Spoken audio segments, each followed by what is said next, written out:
Hi. Hi. So Adam is joining. I just sent him the link, so hopefully he'll be here shortly.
Morning, Adam. Morning.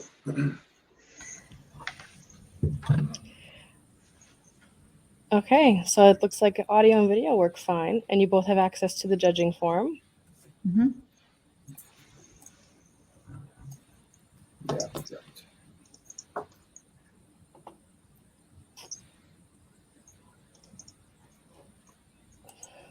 Okay. I have to pull up your first team.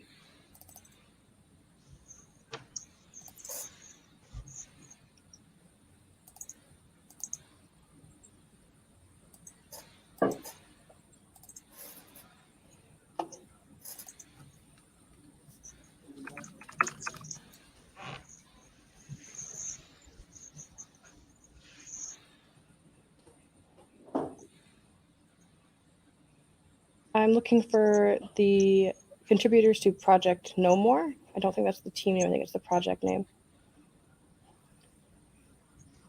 That's you?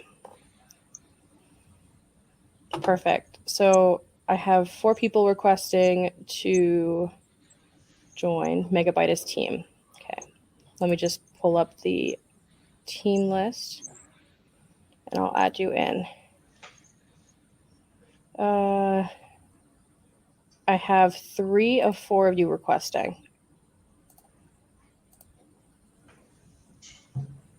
I don't have Dannon. There we go. Hello? Hi. So you'll be given 3 minutes to present and then 2 minutes for Q&A afterwards. I will be cutting you off at 3 minutes. Okie doke. Just letting you know. You don't have to use your webcams if you don't want to, but it would benefit you to share your screen if you have a presentation or a video you'd like to share. Just pulling up my clock for a 3-minute timer. Cool. Yeah, wanted to get a webcam working, but it's only recognizing the virtual sources at the moment. That's no problem. So at your 3 minutes, I will cut you off, and then the judges will have 2 minutes to ask you questions. Perfect. I'm just going to let Project Tutopia, and I don't know if I'm pronouncing that correct, to let them know that they are on deck. Okay, so your 3 minutes will begin now. Okay. Well, welcome to our project. This is KnowMore. Our inspiration was we have the biggest problem with the education in underdeveloped countries is, the academic planning and education outlines for teachers that they provide to their students. So we want to rectify that. Our app interconnects teachers from all around the world willing to submit academic plans that could benefit students elsewhere that do not have the option for higher education material. So with the use of Android Studio, Firebase, and Java, we were able to implement an app that can connect teachers with new challenging material for their students. And While Android Studio and Firebase were completely new to us, we were able to overcome the challenges and use their versatility to our advantage. Luckily, we all have a background in Java, and with Android Studio's streamlined workflow, we were able to get together a working prototype.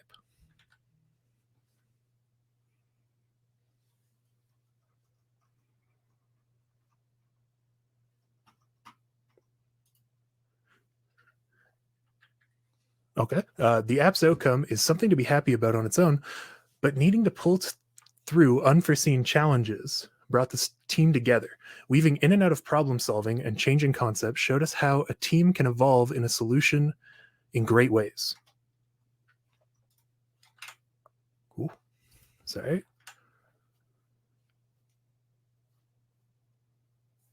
We can easily say that we learned something with this project. We all have. It needed the implementation of Java code that was outside of our scope, and the app provided a perfect environment where we were able to create, have fun, and grow at the same time.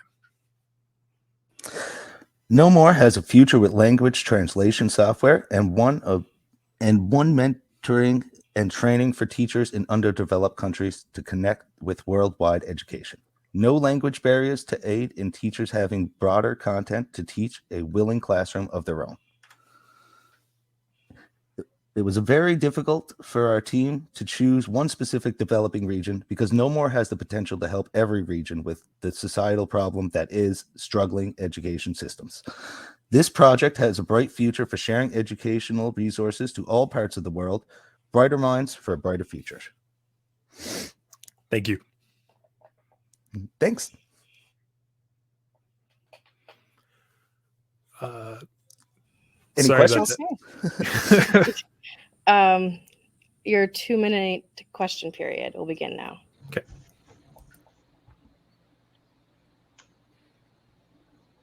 I have a quick question if there's no one else. Yeah, thanks for the presentation. It was great. Any consideration for how this might be supported in areas with really rough internet connection? I think the idea was like this would be for developing countries. Any thoughts or consideration about that? Yeah, so the idea is that as long as the school themselves can manage an internet connection, this is mainly for teachers to be able to access it and download like things to like a device on their end. We considered that in areas where devices were more available, students could also access it, and through a peer-to-peer solution, the teacher could share it so that when they go home and possibly don't have access to like an internet at their own home, they would have access to like resources still. What kind of materials would be needed besides the internet connection? For sharing to this? Or just to complete the lesson plans? Like, what are your expectations? Or like, I guess you're inviting teachers from across the world to contribute to the lesson plans.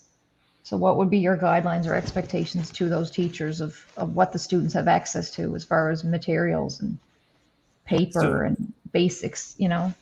Yeah, so I think the idea is definitely that where they can, it's just teachers supporting each other with ideas and like guidelines on how to teach specific topics. The actual materials would be tricky, of course, in certain scenarios, but it's difficult to address that like demand from our end. In this case, it was more of just a way for teachers to support each other through sharing materials. Sure. And that concludes your 2-minute Q&A. Thank you for presenting, and thank you to our judges. We'll give them a minute to write down any final thoughts while the rest of the team gets on deck. Excellent. Thank you so much for your time. Thanks, guys. It was a great job.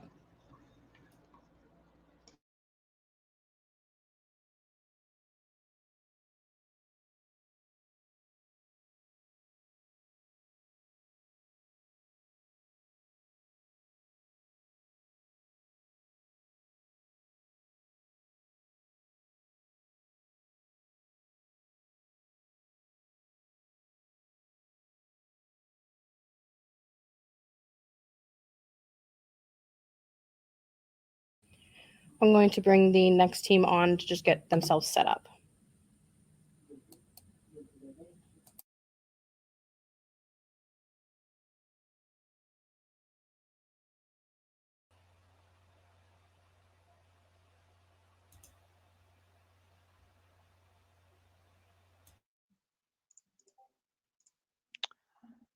Can you guys hear me? Yep. Will you be presenting? Two of us will be present. Okay. Who's sharing screen? You can do that now. Kamal is going to be sharing the screen. Okay.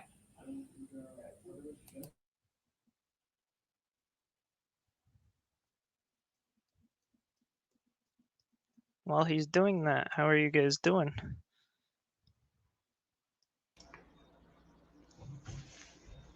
We're great. How are you? I'm doing quite well. It's been a long weekend. I bet.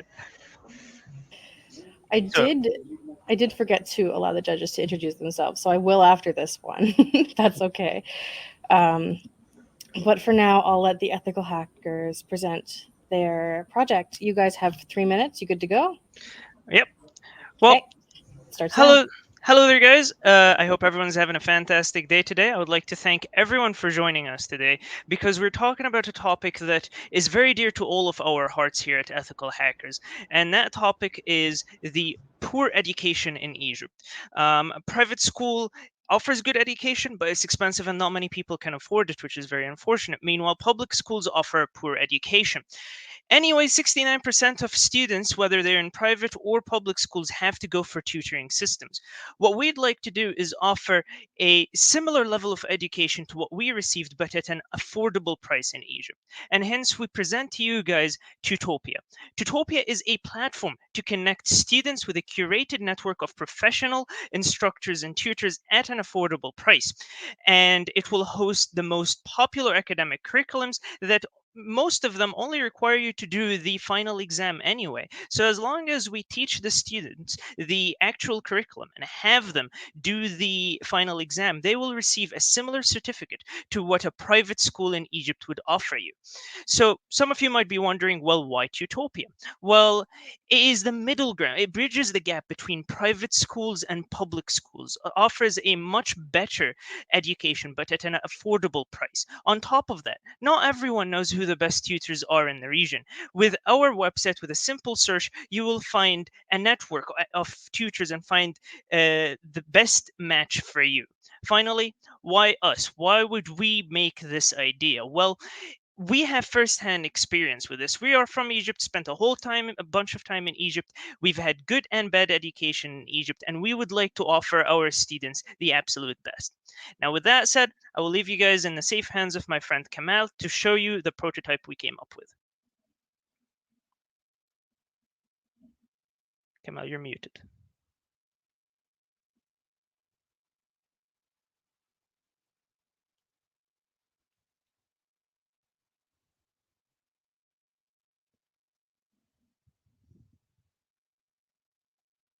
So it would appear that the microphone is not enabled, which is very unfortunate. So I'll carry on from here. You just direct it, I guess. We'll have to make do with what we got. It is very unfortunate. So we have a home page over here where later down in the page, the tutors can actually sign up for us.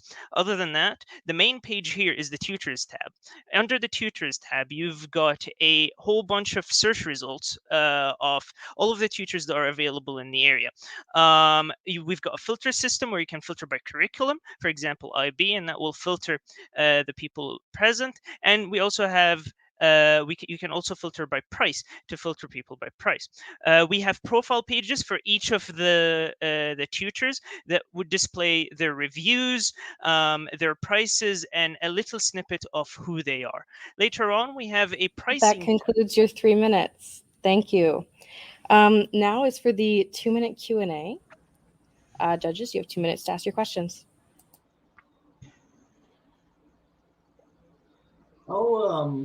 What are your thoughts on like kind of attracting teachers and kind of like upholding a level of quality? Sorry, say the question again. I think a lot of this would involve like attracting like private school teachers, right, to join onto your platform. Do Yeah. you have any thoughts on like how you would appeal to teachers to join? And yeah. The main way that teachers in Egypt find their students is by is working in a school, and unfortunately, some of them go through the route of intentionally not teaching well in school to encourage students to take classes with them, and then they actually tutor well. There is an incentive there for tutoring. People want to tutor, and rather than forcing teachers to go down the route of going to an actual school to find students, having this platform will offer them a different way to find students. So hopefully that incentive to butcher classes in school will no longer be there, and it would improve both the school system and it would offer students a good experience. Also, currently, right now, the way that the tutoring system is operating throughout Egypt is through word of mouth or Facebook advertisement or banner advertisements, and it is effective, but it's not quite effective. It's not quite efficient. And currently, right now, the sorry, give me a moment. The correct estimate or statistic or of how much the business or the business of tutoring is estimated to generate yearly is around 2 billion Egyptian pounds.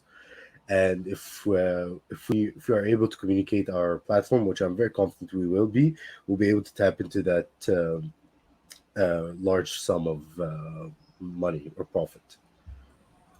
Is there an expectation that this grows beyond Egypt? Oh yeah, Definitely, 100%. definitely. Like we wanted to mention during our presentation that we're starting small. We just want to start in Egypt, but we are planning to expand this. That concludes the 2-minute question and answer time. Thank you for project. I can't pronounce it, so you're going to have to do it for me. Tutopia. Tutopia. Thank you. So I'm going to ask you guys to leave the screen. I have the next team on queue, but I'm going to let the judges introduce themselves because I forgot that to begin with. So Jacqueline or Adam, if you want to go ahead. I'll go first. Thanks, Adam. My name is Jacqueline Lee. I'm the COO of Polyunity Tech Inc. We're a local medtech startup and focused on bringing 3D printing and additive manufacturing into hospitals across the Canadian landscape. Yeah. And hey, I'm Adam Erb, previously employed at a automotive startup in Toronto, after which I joined Block, now formerly Square, in which I work remotely now from there. Thank you both. I'm going to put the next team in and give you guys a minute to finish up your judging sheets from the last one.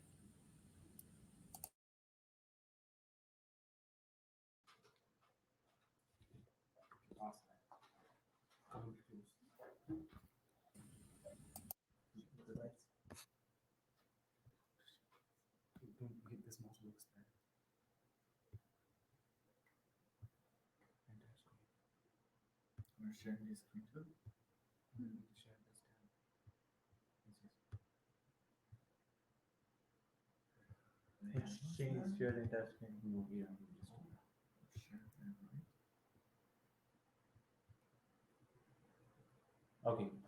Can you hear us?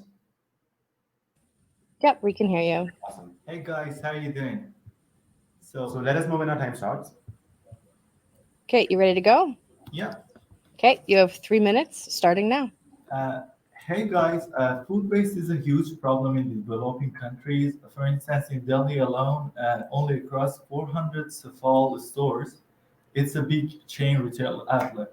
7.5 tons of food is wasted per day, enough to feed 2,000 people.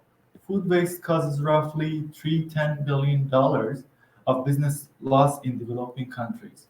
It's actually a global food loss, which contribute to 8 to 10% of human-caused greenhouse gas emissions. About 190 million people are malnutrition.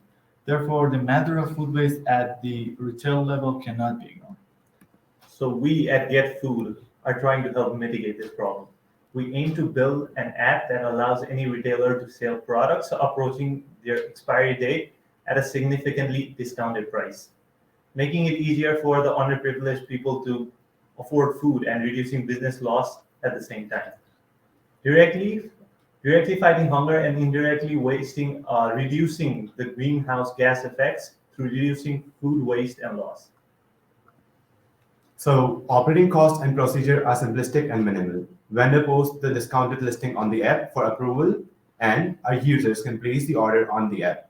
Either use our payment system or pay at the grocery store, and we take a small cut of sale for our primary revenue stream.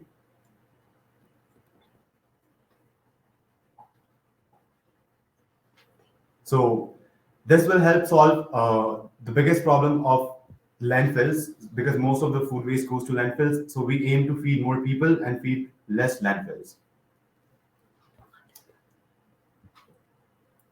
That's it. Yeah, we can have any questions. Thank you so much for your time. Thank you, guys. Okay, we'll Could you move just- to the 2-minute Q&A now then. Yep, awesome. Thanks, Your Madison. Can you define who your customer is?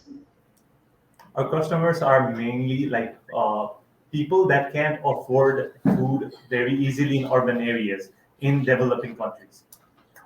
May I object? Actually, our customer is basically are the retail stores, any stores that are providing food, and our main income would be from the retail stores.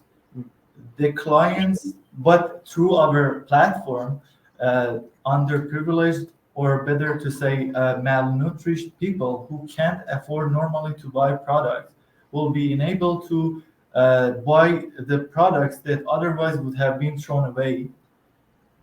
Still, there would be standards in place to make sure the health of the customers will be actually not ignored. And how do you envision distribution? Or And the distribution would be, a store pickup, or later on other delivery services could be actually integrated to the system. But for the time being, we go for the takeout. Like customer places the order, go to grocery store, and we tie up with the grocery stores, so they just take the order from the grocery store. There will be no distribution, basically. And it's sort of like a first come, first serve. Yes, Exactly. absolutely. Okay.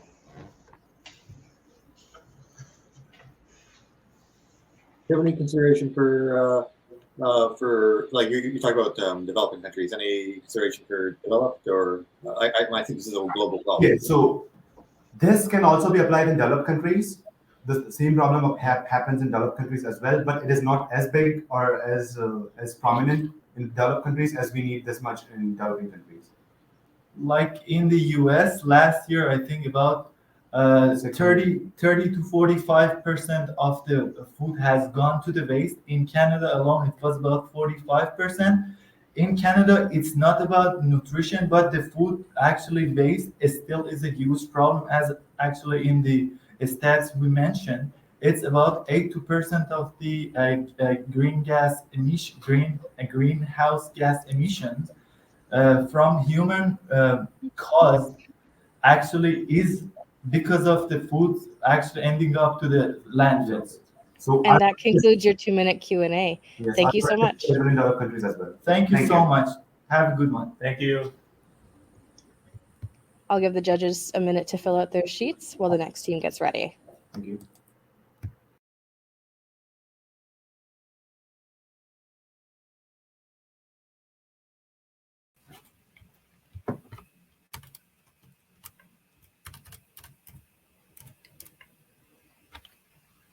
Hello.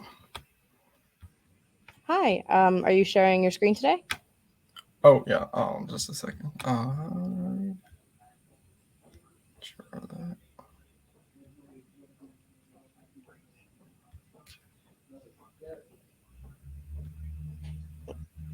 Okay, I'm going to give the judges a couple more seconds to finish, and then I'll let you know when you can begin, okay? Great.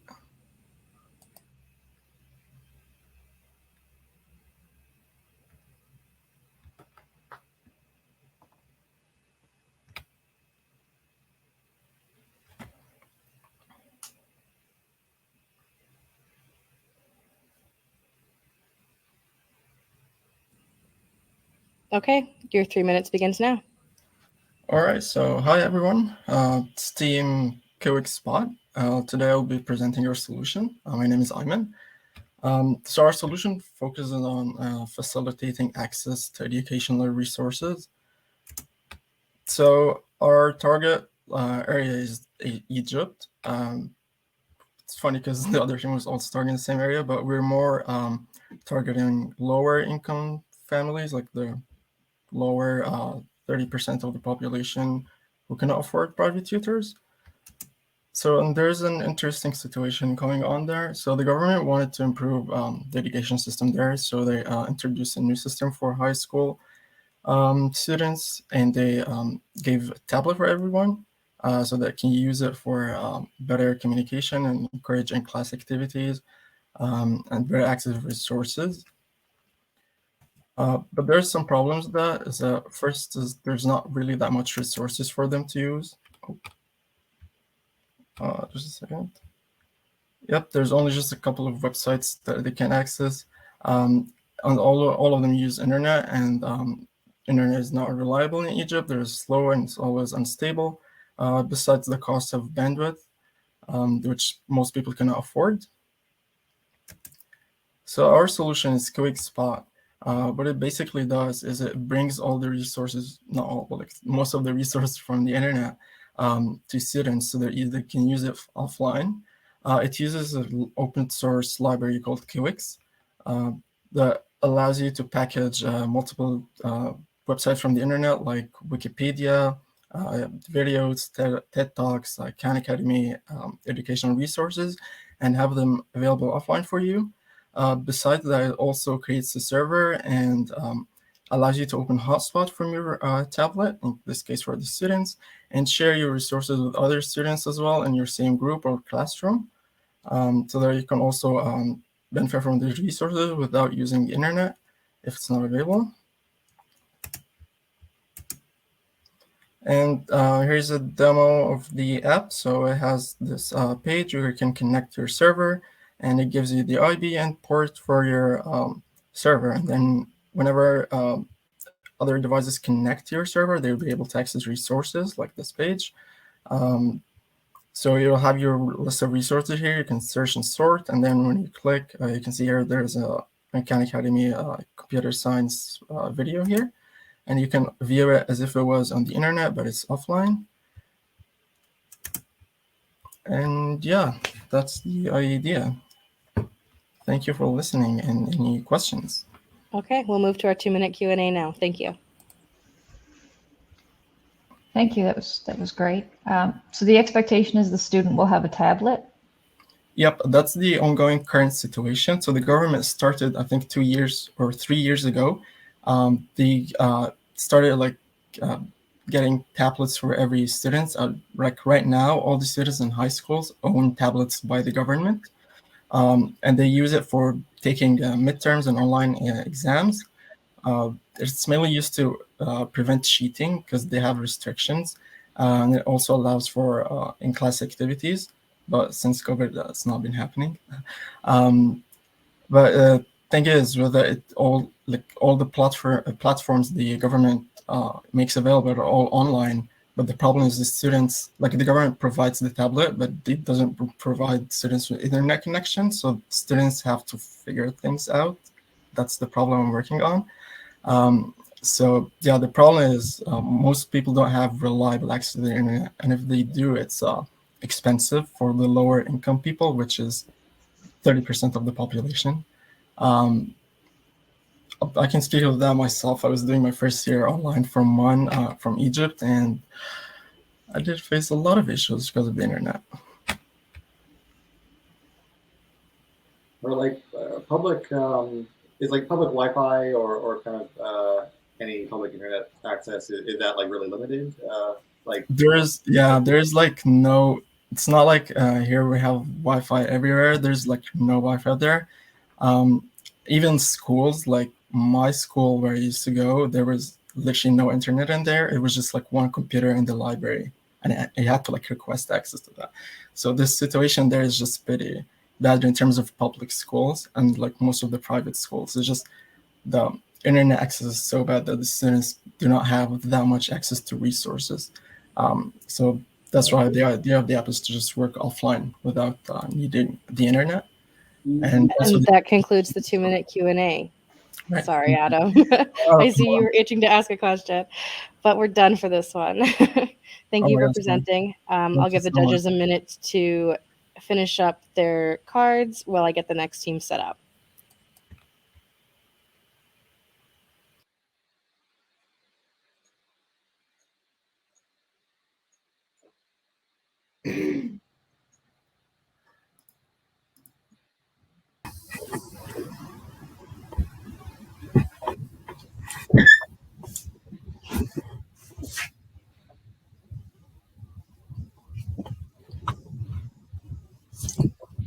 Am I coming through okay?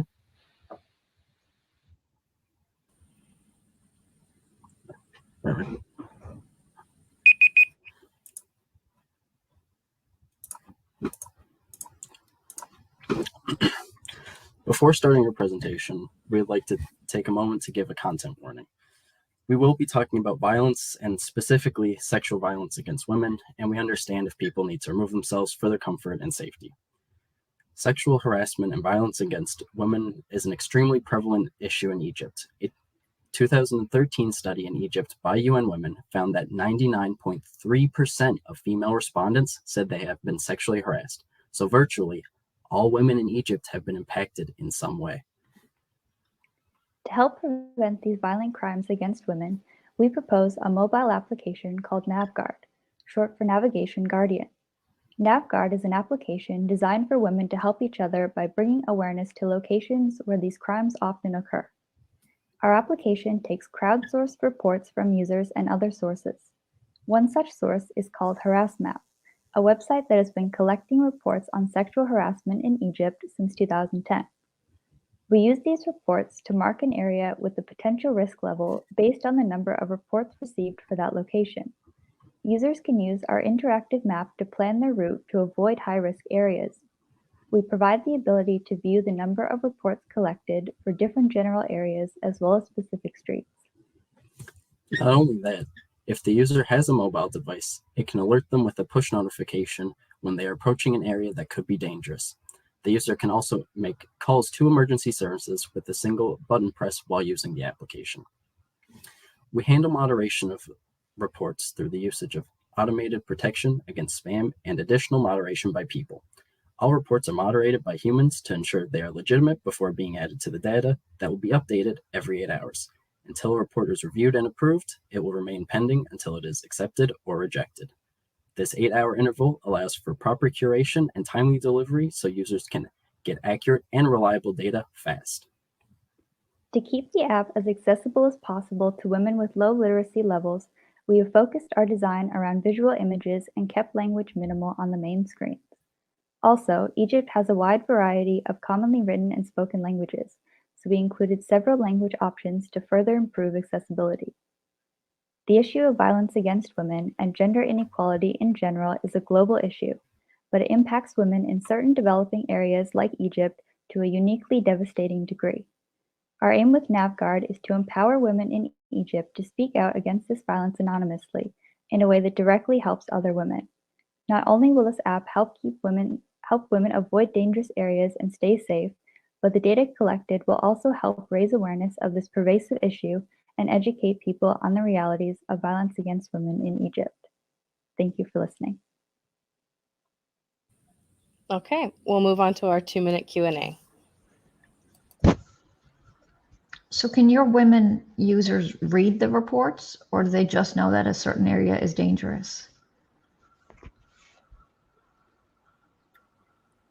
That's a good question. The way we currently have the interface designed, it just shows the number of reports since we wanted to keep it pretty simple.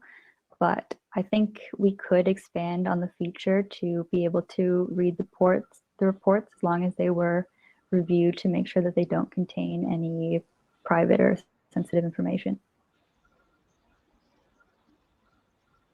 And then you said your data source for this was a crowdsourced harass map. Was that like there's kind of another party for collecting this data? Was that correct? Yeah, Harass Map is a website that has been collecting similar reports since 2010. They just kind of collect the reports and display the data, but they don't have the navigation and warning alert system features that we have.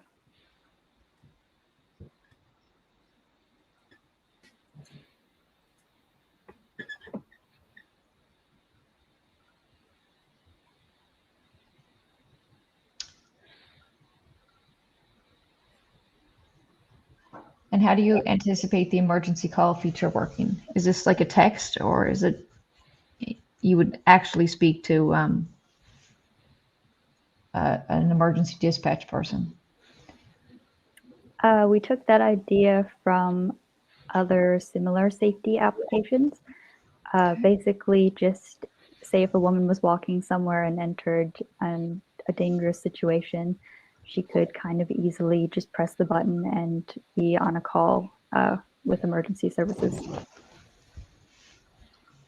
Great, thank you. That concludes your 2-minute Q&A. Thank you for your presentation. I haven't received any requests from Skylar, which is the next project up. I'll give you a minute to request to join, to present, and if not, I'm going to move on to the next team.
What is the team name associated with the project?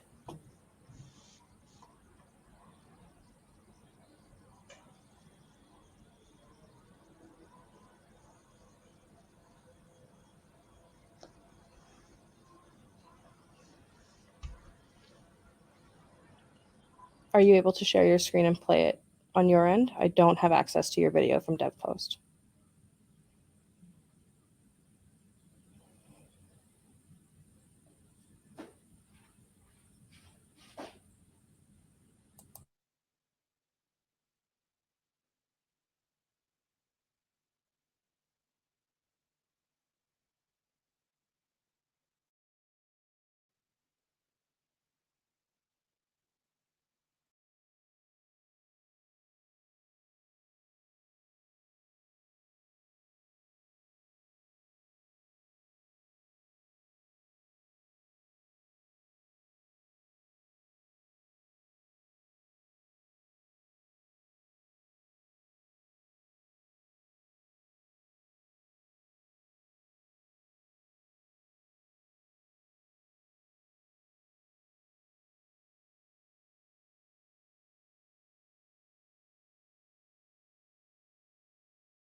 Okay.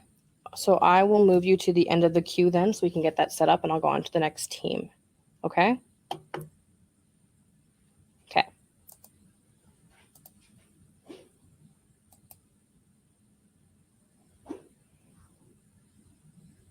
Hi, Emmanuel. What is your project and team name again?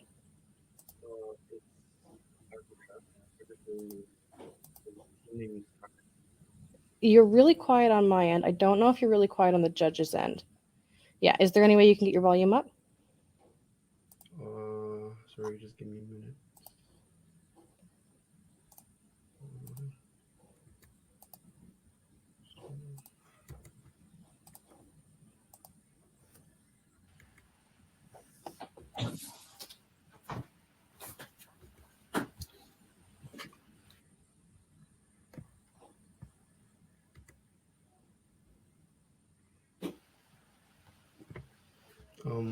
Is it any better now?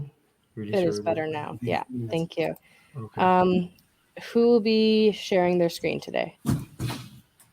I will. Okay. I'm going to let you do that. Okay.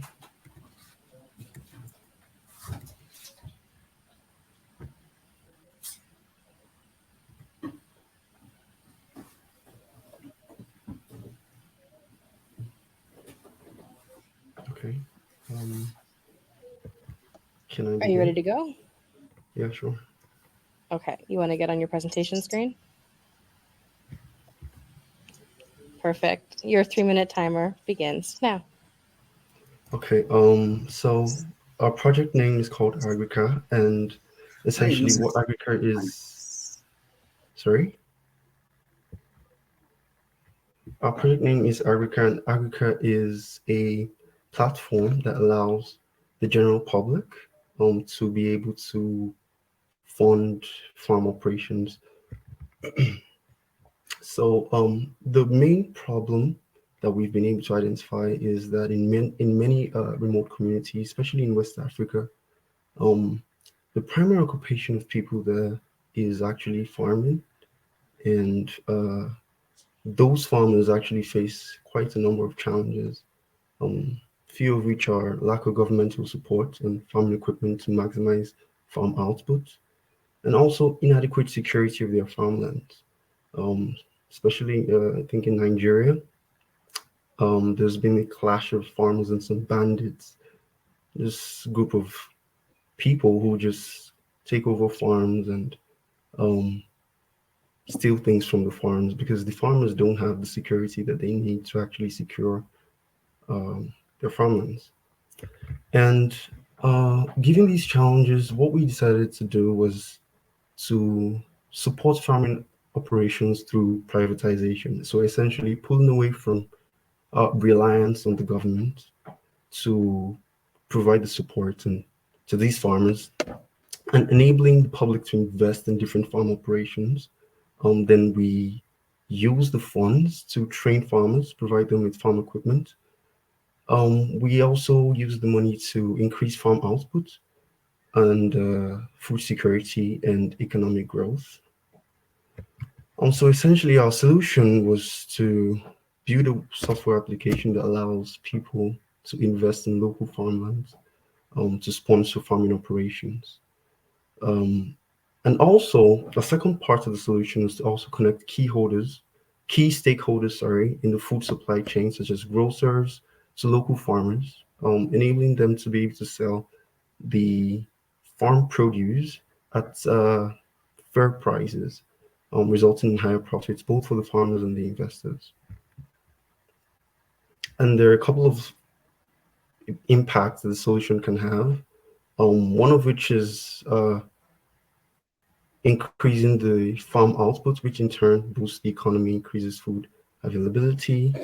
Diversifying the economy provides new business opportunities for investors and farmers as well. And we actually did a demo for what the app would look like, and you can see here we can have these investors choose. Sorry about that. We can have these investors choose a couple of farming operations. For instance, if they want to fund potatoes or rice or whatever kind of crop that they want to fund, that they want to invest in, and we give them some information such as return on investment and the number of investors for that specific crop. And That ends your 3-minute presentation time. okay. Now we'll go on to our 2-minute Q&A. Thank you. All right.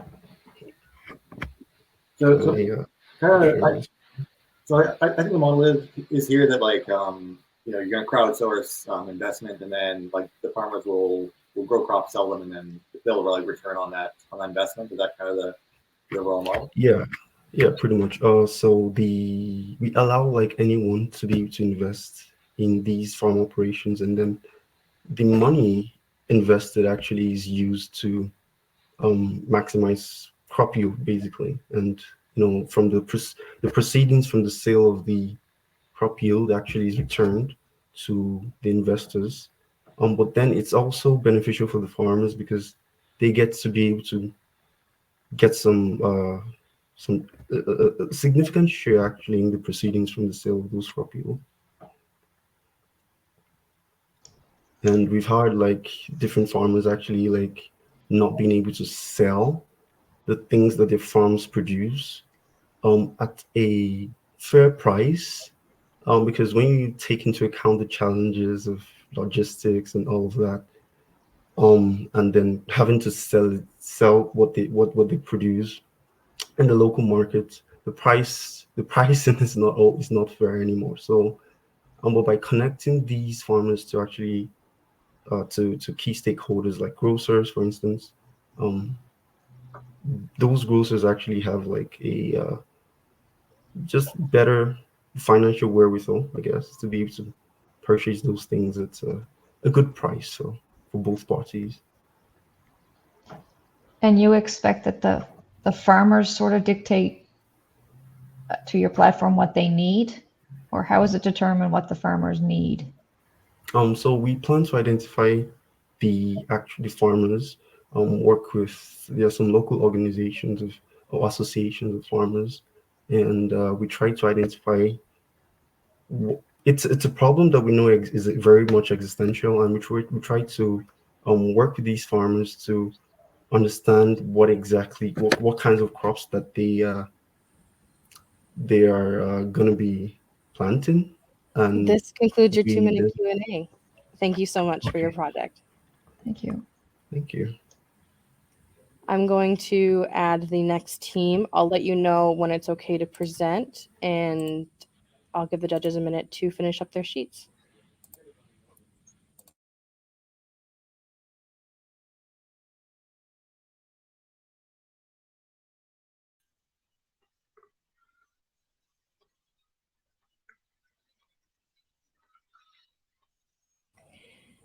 If you are sharing your screen to present, you can get that set up now, and I'll let you know when you can begin, okay? Okay, thank you very much.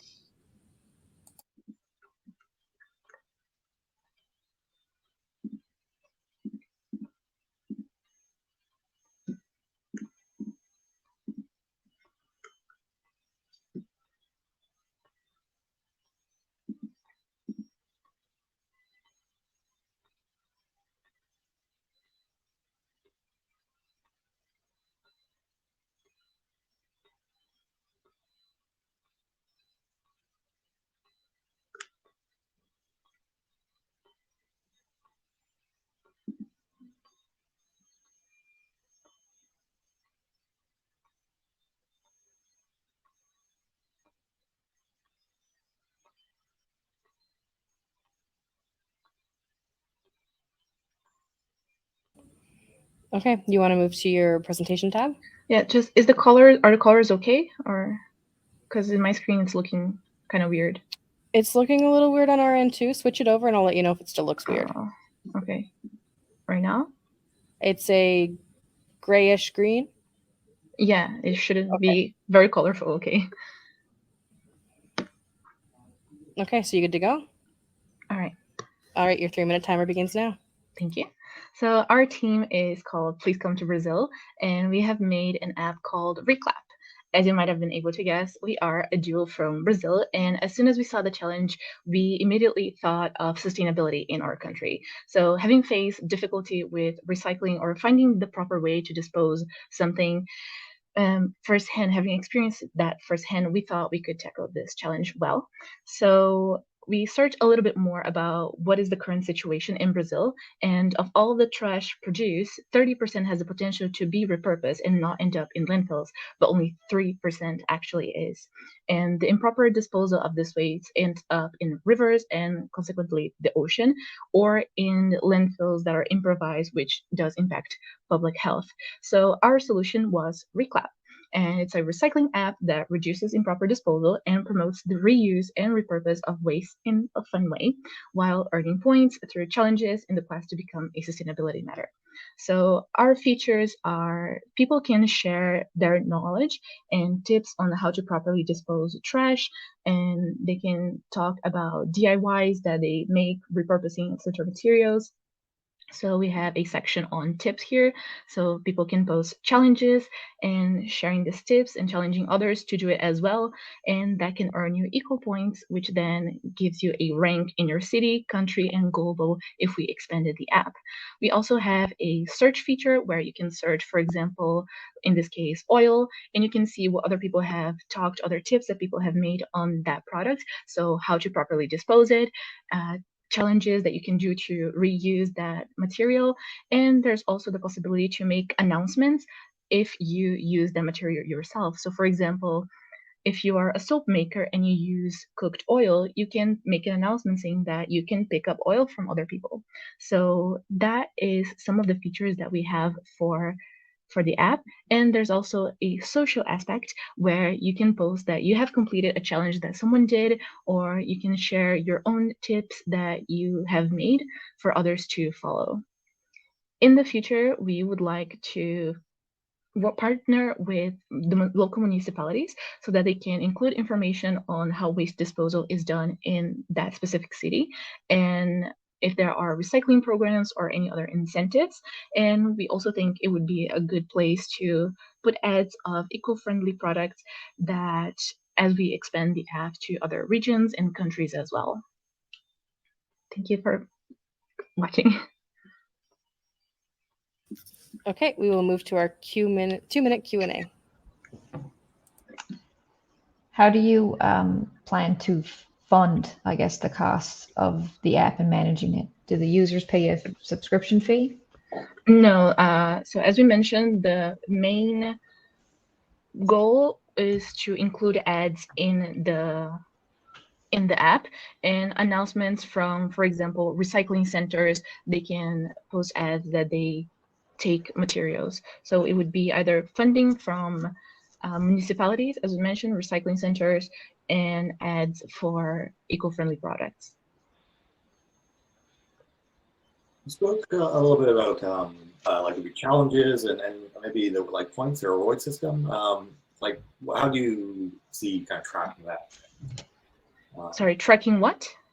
Oh, like you kind of described like challenges, and maybe did you say there's like a points and a rewards system? Mm-hmm. Like how do you have any plans for how you would track, people recycling, or kind of any way to verify?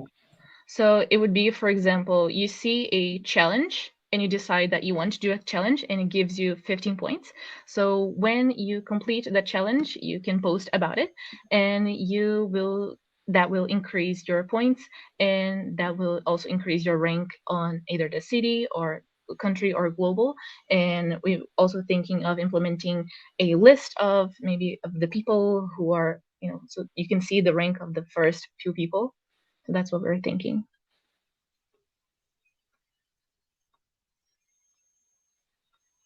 Any other questions? So there's very little government support, I guess, in Brazil for recycling? I would say there sort of is in paper, but it doesn't quite work well in practice. So we wanted to bridge this gap that the government isn't doing and focus more on what the individuals can do, give more power to the people. And that concludes your 2-minute Q&A. Thank you so much for your presentation. Thank you very much.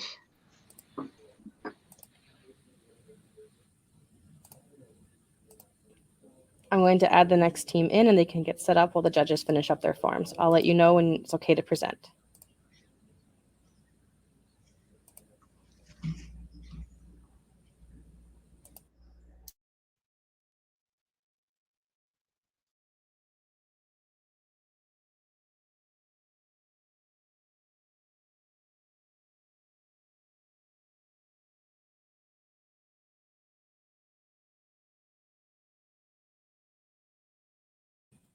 If one of you is sharing your screen, now would be the time to set it up.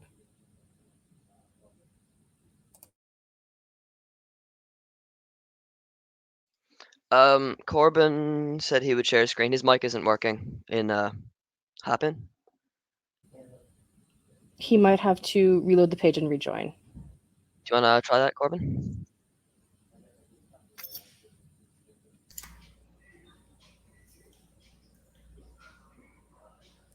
Just want to see if my mic is working. Okay, it's working.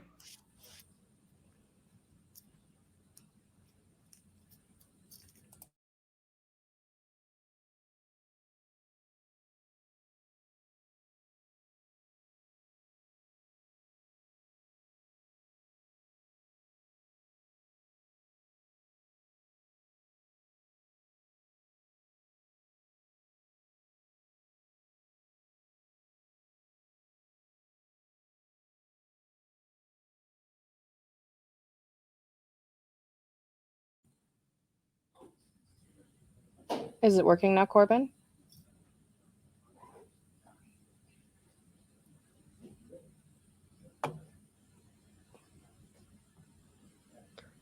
Yeah.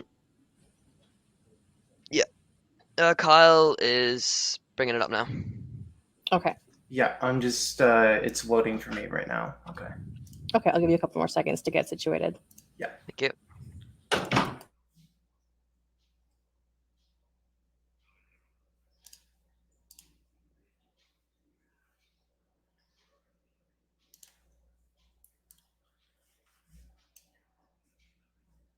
Okay. Okay, your 3 minutes begins now. Okay, so introducing EduTube. So EduTube is a tool that at the beginning of the hackathon, we were told that 1 billion people entered the 21st century unable to read a book or sign their own name. This is when we decided to make our app EduTube, which will help solve this issue for people in developing countries around the world. Our goal primarily is to help out as much as we can with this devastating issue that affects 1/8 of our world's population. And Corbin's mother is a reading specialist, or not Corbin's mother, Luke's mother is a reading specialist at the local elementary school, and she always tells him how important it is for kids to be able to read, so this issue has always been important to him. And Luke, if you have the presentation or our key cards up, would you like to take it away on how it works? Yep, no problem. Yeah. So you sign up for free, make your account, and users choose what they would like, what subject they'd like to go into, and they take a quiz that places them based on their skill levels. The app is designed so all the questions can be read aloud, and you can use your mic to speak in case you can't read. So it's less developed countries, and a lot of them are illiterate, so they would need to hear it. Users can search for specific courses, or after their quizzes, they get suggestions. And so there's suggestions on whatever they're lacking in. Typically, it would be English or literacy or whatever language they are. And they can also search whatever course they'd like to take.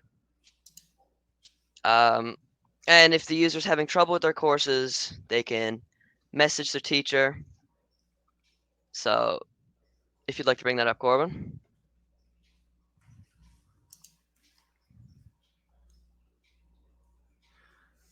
Okay, yeah, we forgot Corbin's mic doesn't work. So I would like to say that our target audience really for this is it's targeted towards people of all ages in the poor developing regions that do not have a formal education and don't really have um, access to a good education. And our future plans for this would be as it grows, we would have to help or want to have help from the school system to create a better curriculum with a wide range of courses for people, no matter what their skill level is. And we also hope to have placement quizzes perfected by specialists so we know how to more accurately place people with their courses. That And concludes your 3-minute presentation time. We'll move on to our 2-minute Q&A now. Thank you. all right. So is this meant to be delivered in multiple languages or just English? Yes, it is. At the first screen here, if I can get to it. Yeah, on the first screen here, if I can zoom into it, there's a language selection. You can choose your language. It's supposed to be based mainly like the poorer African countries who don't have any schools at all, typically. And yeah, they can download it. It's download the courses they need and use them offline. Okay. And you said it was free to join. So how do you propose getting the content and paying for the content? So we were planning on getting government funding or charities, maybe crowdfunding for the project to pay the teachers, especially, so they, will join on the project. And yeah, because we don't want to charge, especially if they're making, extreme poverty less than $1 a day. Do you have a sense of overlap between people with literacy problems versus who have access to the internet, who have access to resources like this? Yeah, this is this is just free. It's we'd have to get teachers with actual certificates, and so they're they know what they're talking about, and just proof of their certificate. And that concludes your 2-minute okay. Q&A. Thank you so much for your presentation. Thank you. I'm going to move the next team in now, and I'll give them a minute to set up while the judges finish their sheets.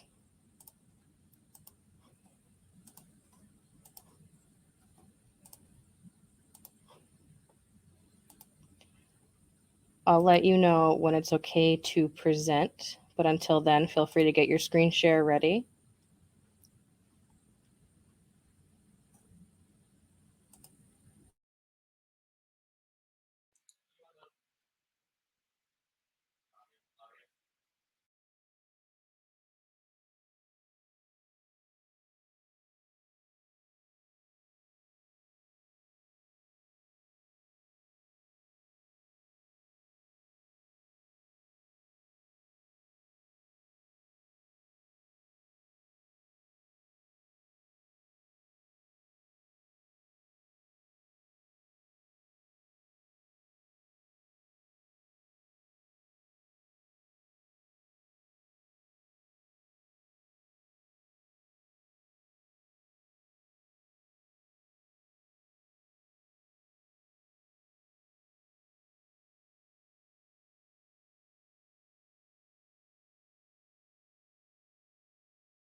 Is there any chance another one of your teammates could present if your mic doesn't work? I don't have anything on my end that can disable or enable your mic, so it would be somewhere in your settings.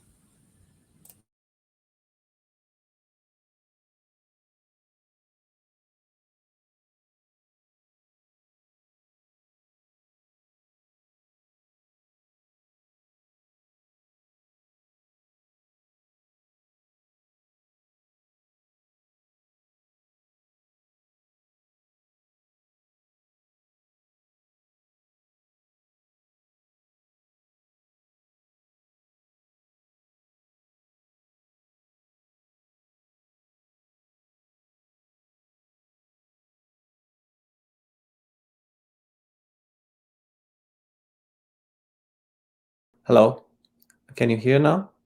Yeah, we can hear it now. Oh my. You want to share your screen? Yeah, I'm just going to share my screen. Can you see it? Yeah, I can see it. Are you ready to go? Yeah. Okay, your 3 minutes begins now. Good afternoon, everyone. Today we are going to pitch our agtech-based startup called Stop Agro, and we have divided this talk into 3 phases. We're going to talk about the problem which we are solving, and then how we are solving it, and then we're going to talk about the future of our startup. Starting with the role of agriculture to the economy. As you see the middle pie chart, 38% of a country GDP comes from the agriculture sector. And in all the developing nation, most of the population is from rural side. So here you see 70% is coming from the rural population. And this population is increasing every year. So there are a lot of people which falls in this category. And the top 3 prominent problem by rural people or rural farmers is unavailability of farming products.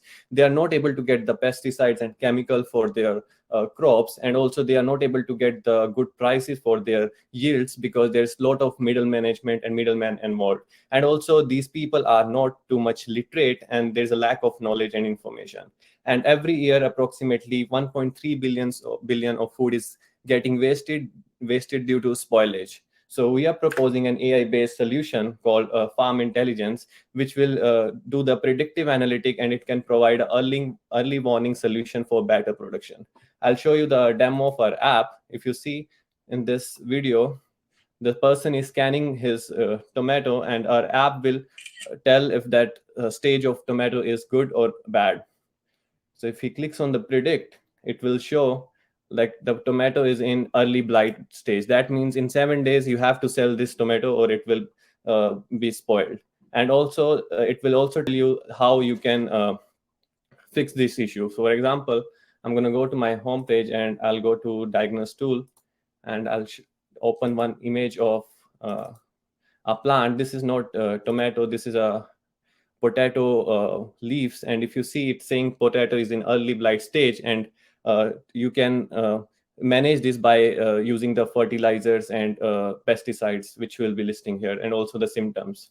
So we are kind of educating the farmers to our platform. And there is we have also created a marketplace where farmers can sell their product, and also we have created a discussion forum. I'll show you that as well. So if I go to a home page, we have a discussion forum here where farmers can post their queries, and also we have a marketplace where farmers can directly list their product. And these products are directly tagged using like 3-star, 4-star using our AI. So our AI is also doing the quality assessment. So we are reducing the time between the harvest and selling of the crops by providing the marketplace and using the AI. So this solution is for the farmers and for the consumers and for the business. And the future is we will be providing an educational platform also, and we will be doing the forecasting of the crop and when you should harvest the crop and what you should use, the fertilizers and all those things. And that concludes your 3-minute presentation time. Okay. We'll move on to a 2-minute Q&A. Thank you. Thank you. Could you elaborate at all on like the AI technology? Like, do you have any sense of like what will be the like usually like identification for AI? So any thoughts on like base data sets? Okay, so all our data set right now we are using the public data sets, and there's a like every photo which the farmer will upload, we will also use it for training and making our AI more accurate. And the accuracy right now is at 90%, but we are still like training it up.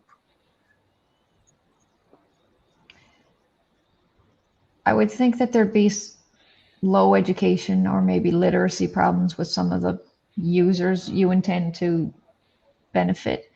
How do you suggest supporting them or facilitating them getting the best benefit out of this app? Because there's many technical issues here. How do you bridge that gap?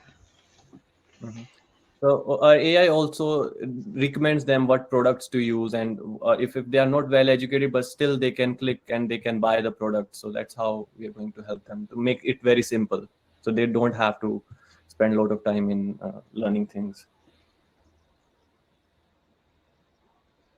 And what's the minimum equipment they need to interact with you, like an iPhone and an internet connection, or just an Android app? Yeah. To the internet, and we also have an offline model as well. Any thoughts on transportation? I feel like that's usually one of the middleman kind of responsibilities.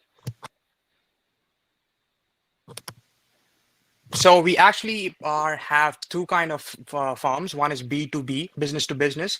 Most of the things is gonna be sold using FedEx trucks, and actually we gonna be directly selling to restaurants or big companies like Lay's, which regularly need potatoes on regular basis.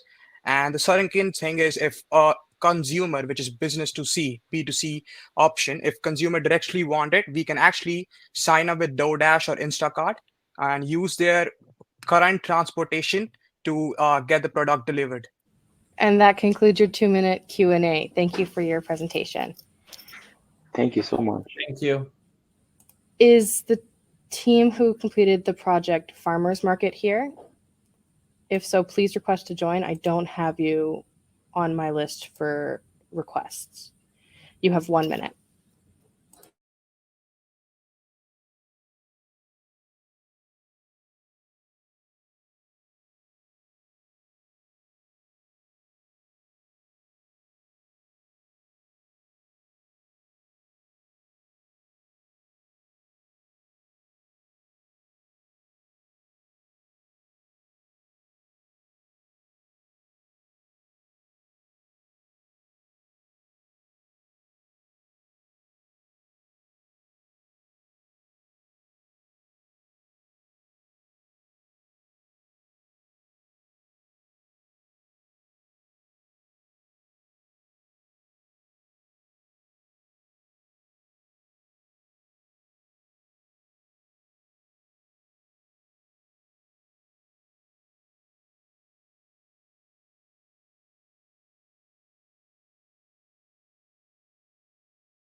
I don't see Farmers Market requesting to join, so I'll go on with the next team, and if they do request to join, they'll go after them because these are our last two teams.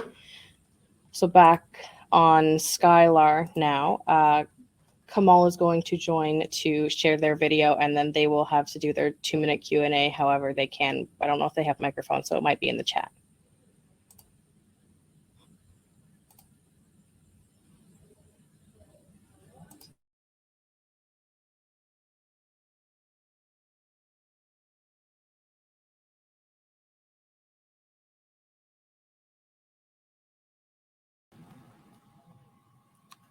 Well, folks, I'll just be sharing the video for the team that's up next. Ready to go? Yeah, I'll just share that in a second. Let me know if you guys can hear the video while it's playing. Into Lumeva, and we are presenting for the first hack. With the traditional educational system in developing countries, instructions are only based on textbooks, lectures, and individual written assignments. Because of this, learning is not done in real time, and life science is never delivered. Students only learn by imagining things taught by teachers and read from a textbook. Students don't have a direct connection to what is being taught because they can't feel it in the present environment. Many learners in developing countries, especially the youngest and the minority group, are not fluent in the language of instruction.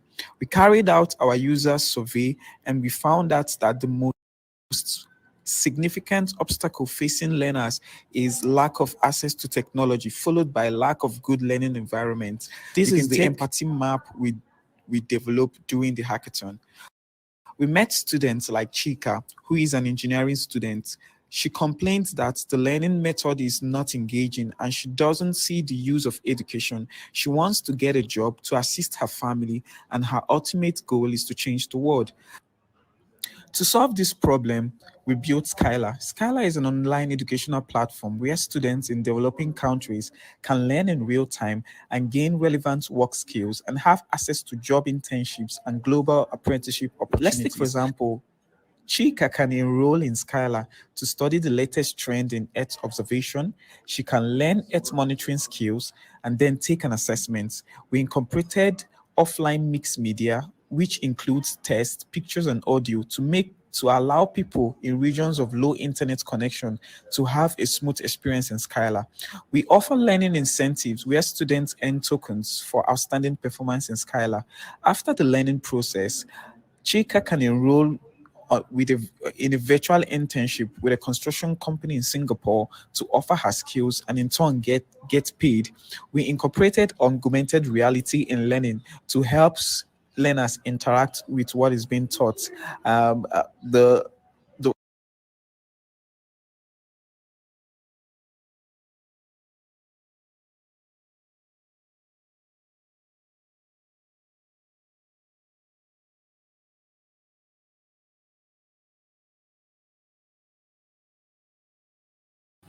Sorry, just to confirm, can you guys still hear the audio? No, it paused? No? Okay, all right. Let me work on that.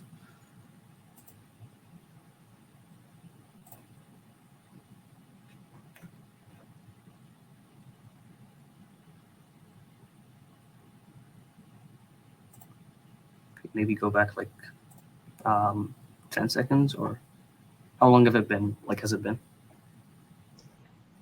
That would be okay.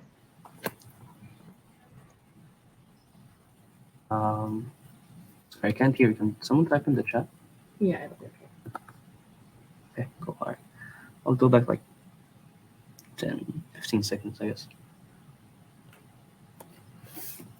All right. taught.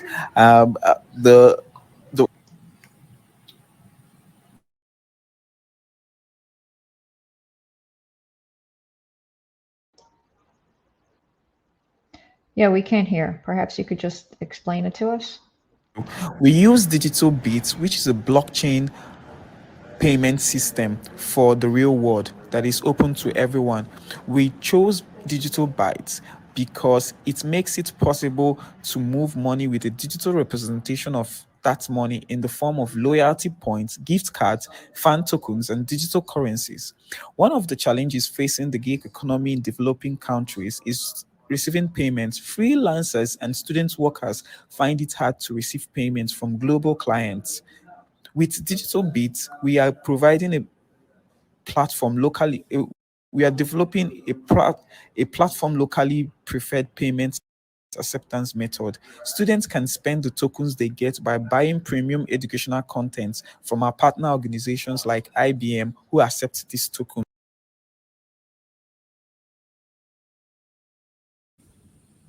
Okay, now for the 2-minute Q&A. I don't know if they have a microphone, so it might be via text. So just watch the chat, please. For payment, for like the blockchain payment, who are you envisioning paying for this? Like, what's kind of the economic model here?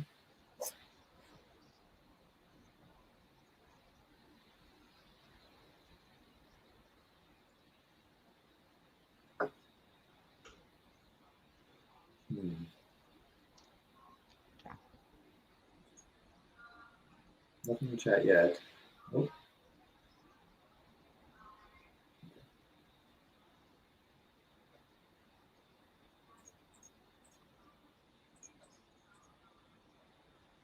So this is an education platform plus a job matching platform?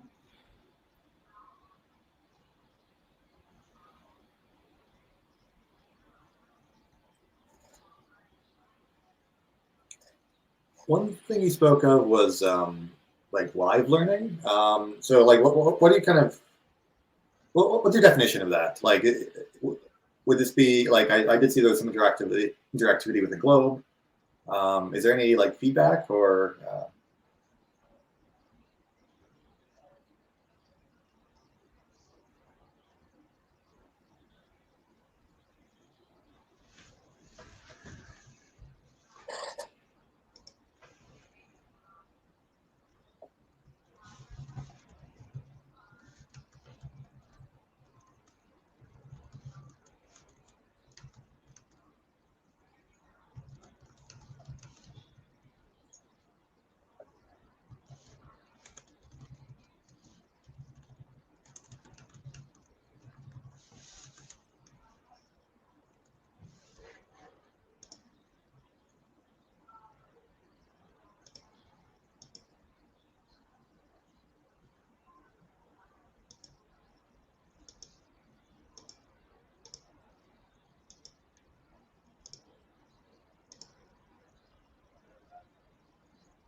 Okay, and that concludes our 2-minute Q&A. Thank you for your presentation.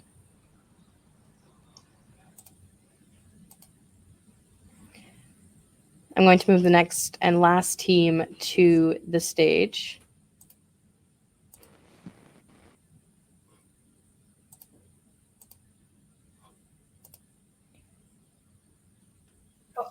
Hi.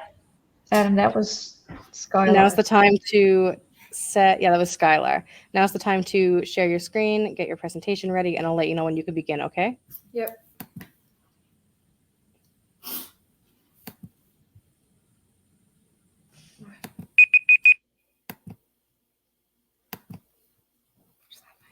This is Farmer's Market, by the way.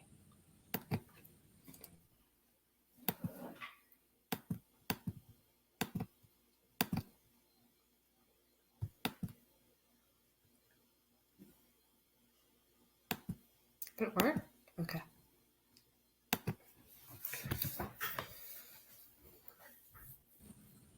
Okay, you ready to begin? Yep. Okay, your 3-minute timer starts now. Hi, everyone. My name is Molly Dwyer, and here with me I have my teammates Maggie and Carson. We're grade 10 students at Lakewood Academy during our first year of computer science, so bear with us. Essentially, the problems that we are presented with are a lack of e-commerce options for farmers, pre-sale food waste, and people not wanting to make unnecessary trips to markets. Other than basic social media platforms, farmers in developing regions don't have a conjoined e-commerce option. Pre-sale food accounts for a large part of food waste, and people don't want to make trips just for the vendor to be sold out or not carrying the product that they want. Making trips like that is much more difficult for people in developing countries, and food waste is much more serious.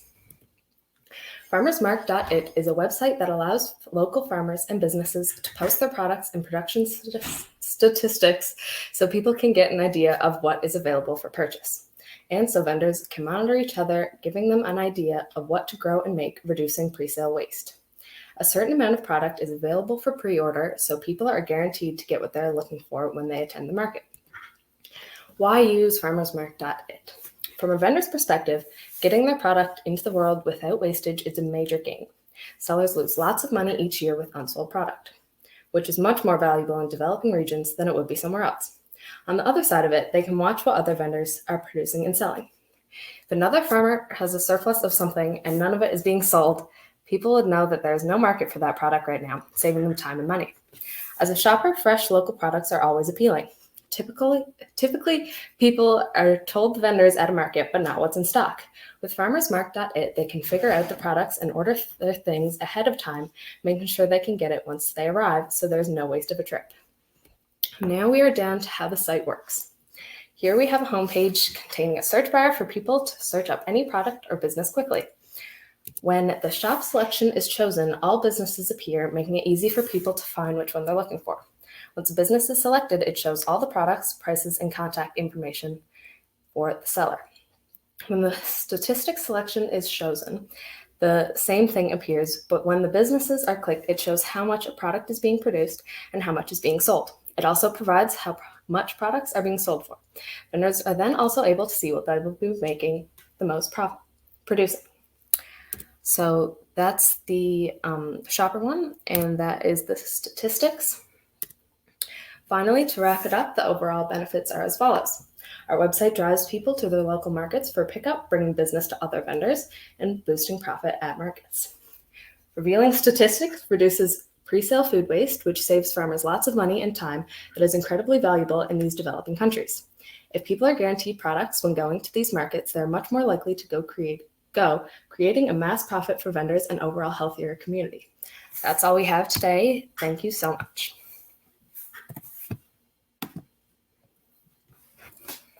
That concludes your 3-minute presentation time. And we'll start your 2-minute Q&A now.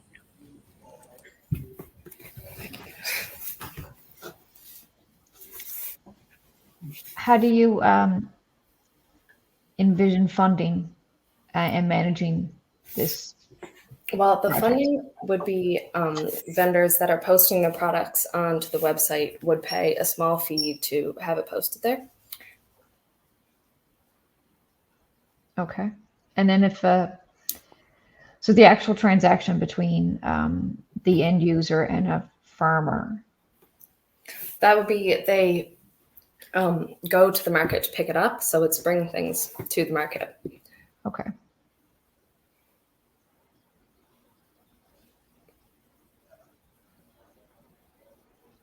Do you envision any sort of like I know with markets sometimes there have been problems with like a market will claim that something was grown locally, but then it's actually brought in internationally. Do you have any thoughts on like moderation or kind of keeping actors honest? Yeah.